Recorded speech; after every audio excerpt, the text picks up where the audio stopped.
दोस्तों, हिंदू धर्म में हजारों भगवान हैं। इनमें से लोग अपने पसंदीदा भगवान की पूजा करते हैं, लेकिन जब शादी की बात आती है तो वे सिर्फ अग्नि के सामने ही शादी करते हैं। वे अपने भगवान की कोई तस्वीर या मूर्ति वहां नहीं रखते। दोस्तों, इसके पीछे एक वजह है।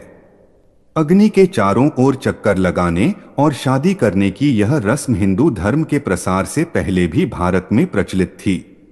अब कोई पूछ सकता है कि हमारे हिंदू धर्म की शुरुआत कैसे हो सकती है जो सनातन है। कृपया मुझे माफ करें दोस्तों, यह सच नहीं है। हिंदू धर्म तभी उभरा जब राजा दशरथ, जिन्हें बाइबल में कुश कहा गया है, लगभग 2950 ईसा पूर्व भारत आए। यह मैं पहले ही कह चुका हूं।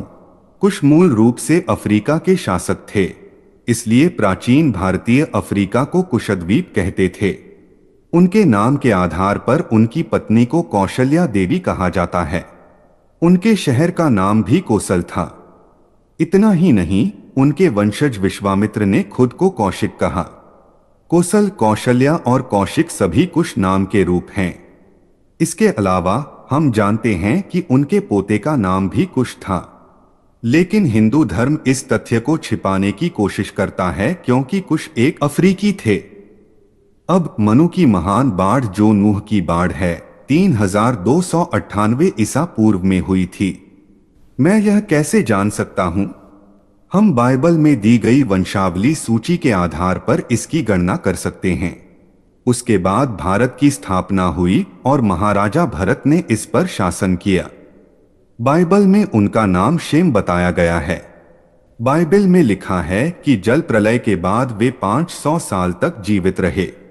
ये वही भरत महाराज हैं जिन्हें हम हरिश्चंद्र कहते हैं। दोस्तों, अब अगर इतिहास देखें तो कुछ अफ्रीका से भारत आए और उनके लोगों ने हरिश्चंद्र पर हमला किया, जिन्हें शेम और भरत महाराज भी कहा जाता था। विश्वामित्र बार बार उनके पास आए, उन्हें धोखा दिया और उनके परिवार और राज्य को बर्बाद कर दिया। क्या यही कहानी नहीं है? उस हरिश्चंद्र के समय में भारत के लोग नूह के देवता यहोवा को नारायण नाम से पूजते थे। इस नारायण का विष्णु से कोई संबंध नहीं है, क्योंकि उस समय विष्णु का जन्म भी नहीं हुआ था। यह सत्य है। अब जल प्रलय से बचकर मनु ने भगवान के प्रति कृतज्ञता व्यक्त करने के लिए एक भव्य यज्ञ किया। तब स्वर्ग से अग्नि उतरी और वेदी पर मांस को जला दिया। क्योंकि उस समय आम आदमी को आग के बारे में कोई जानकारी नहीं थी, इसीलिए हम पौराणिक कथाओं में पढ़ते हैं कि प्रोमेथियस जैसे लोग दुनिया में आग लेकर आए। मेरे दोस्तों, यह दिव्य अग्नि ही अग्नि है। प्राचीन भारतीयों का मानना था कि अग्नि उनके और ईश्वर के बीच एक कड़ी, एक संदेशवाहक है। इसी तरह हिंदू विवाह एक ऐसी रस्म है जिसमें भगवान का आशीर्वाद पाने के लिए पवित्र अग्नि में घी की आहुति दी जाती है। इस दौरान पुजारी जोड़े के आशीर्वाद के लिए मंत्रों का जाप करते हैं।